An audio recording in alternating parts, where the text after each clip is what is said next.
Dirintelkam Polda Sumsel, Kombes Ratna Kuncoro melakukan pemantauan di rumah Herianti, putri bungsu dari Akiditio Minggu 1 Agustus 2021 malam.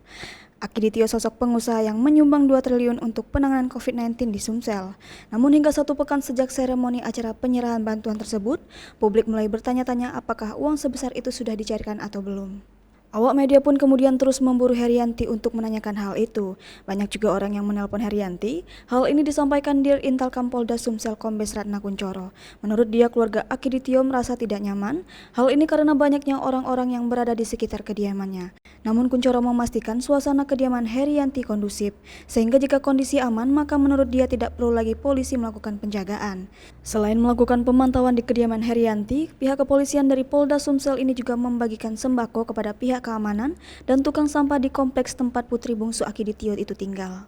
Bertanya-tanya, dan saya yakin juga awak media juga mencari informasi yang ada di lapangan sesuai dengan undang-undang pers ya, untuk mencari fakta untuk disajikan kepada publik. Jadi, kita saat ini ada di dekat rumahnya Ibu Herianti. Polisi berkewajiban untuk memberikan pengamanan karena beberapa informasi juga menyampaikan keluarga dari yang memberi donasi ini merasa kurang nyaman dengan banyaknya telepon dan banyaknya orang-orang yang mungkin berusaha menghubungi, berusaha mengetuk rumah segala macam.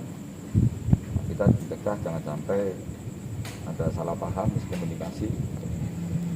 Itu mas, jadi kepentingan polisi untuk dalam rangka pengamanan lingkungan sini.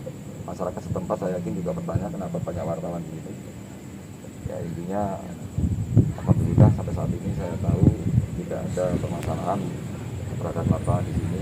Memang kerja jurnalis mengendaki adanya sumber informasi yang bisa dibagikan kepada masyarakat. Tadi untuk pola pengamanan yang saya tahu bahwa sifatnya mobiling aja, tidak statis.